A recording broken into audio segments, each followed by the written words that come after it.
ಪೊನ್ನ ಕವಿಯು ಸುಮಾರು 945ರಲ್ಲಿ ರಾಷ್ಟ್ರಕೂಟ ಚಕ್ರವರ್ತಿ ಮೂರನೇ ಕೃಷ್ಣನ ಆಳ್ವಿಕೆಯ ಆಸ್ಥಾನದ ಪ್ರಸಿದ್ಧ ಕನ್ನಡ ಕವಿಯಾಗಿದ್ದರು.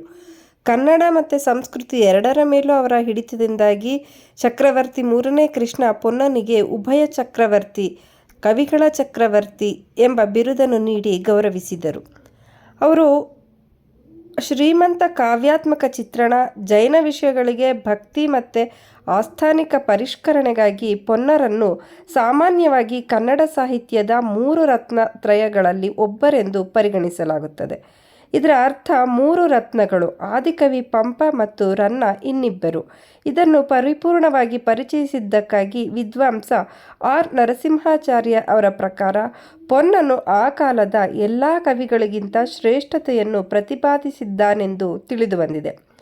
ವಿದ್ವಾಂಸರಾದ ನೀಲಕಂಠ ಶಾಸ್ತ್ರಿ ಮತ್ತು ಇ. ಪಿ. ರೈಸ್ ಅವರ ಪ್ರಕಾರ ಪೊನ್ನ ಈಗ ಆಂಧ್ರ ಪ್ರದೇಶದಲ್ಲಿರುವ ಪುಂಗನೂರಿಗೆ ಸೇರಿದವನಾಗಿದ್ದರೂ ನಂತರ ರಾಷ್ಟ್ರಕೂಟರ ರಾಜಧಾನಿಯಾದ ಮಾನ್ಯಖೇಟಕ್ಕೆ, ಅಂದರೆ ಇಂದಿನ ಕಲಬುರ್ಗಿ ಜಿಲ್ಲೆಯಲ್ಲಿ ವಲಸೆ ಬಂದನು.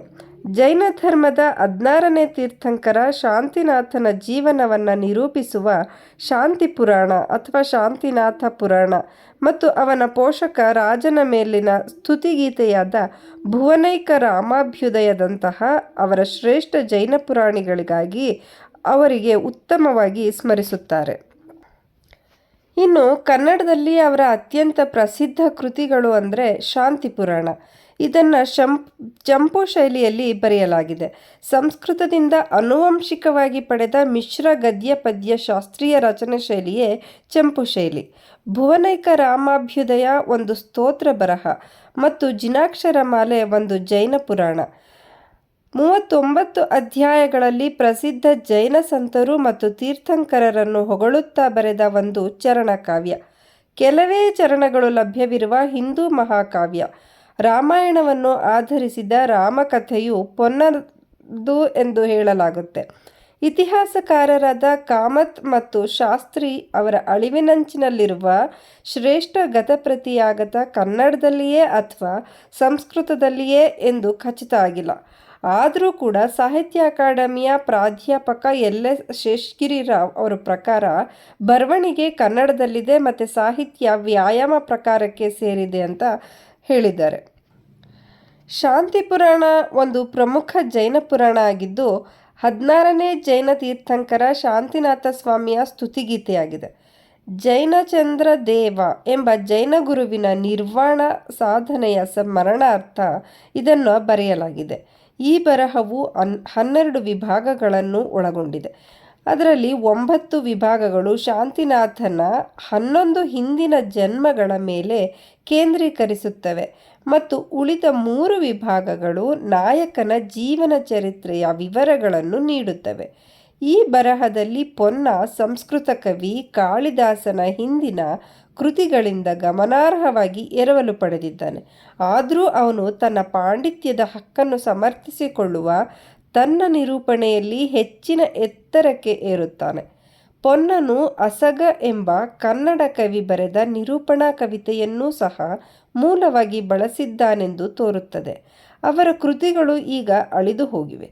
ಪೊನ್ನನು ತನ್ನ ಕೃತಿ ಅಸಗನ ಕೃತಿಗಿಂತ ಶ್ರೇಷ್ಠವಾಗಿದೆ ಎಂದು ಹೇಳಿಕೆಯು ಎರಡನೆಯದನ್ನು ಆ ಯುಗದ ಪ್ರಮುಖ ಕವಿ ಎಂದು ಪರಿಗಣಿಸಿರಬೇಕು ಎಂಬ ಮಾಹಿತಿಯನ್ನು ನಮಗೆ ನೀಡುತ್ತೆ. ಇನ್ನು ಭುವನೈಕ ರಾಮಾಭ್ಯುದಯದಲ್ಲಿ ಪೊನ್ನನ ನಾಯಕನ ಬಗ್ಗೆ ವಿದ್ವಾಂಸರಲ್ಲಿ ಭಿನ್ನಾಭಿಪ್ರಾಯಗಳಿದ್ವು. ವಿದ್ವಾಂಸಕರಾದ ಡಿ. ಎಲ್. ನರಸಿಂಹಾಚಾರ್ ಅವರು ಪೊನ್ನನು ಚಕ್ರವರ್ತಿ ಕೃಷ್ಣ ಮೂರನೆಯ ಅಡಿಯಲ್ಲಿ ಸಾಮಂತರಾಜನಾದ ಶಂಕರಗಂಡನನ್ನು ಸ್ತುತಿಸುತ್ತಿದ್ದಾನೆ ಎಂದು ಅಭಿಪ್ರಾಯಪಟ್ಟಿದ್ರು. ಈ ಅಭಿಪ್ರಾಯವು ಶಂಕರಗಂಡನು ಗೌರವಾನ್ವಿತ ಭುವನೈಕರಾಮ ಎಂಬ ಹೆಸರನ್ನು ಹೊಂದಿದ್ದನು. ಆದಾಗ್ಯೂ ಆಧುನಿಕ ಕನ್ನಡ ಕವಿ ಗೋವಿಂದ ಪೈಯವರು 1936ರ ತಮ್ಮ ಲೇಖನವಾದ ಪೊನ್ನನ ಭುವನೈಕರಾಮನು ಯಾರು?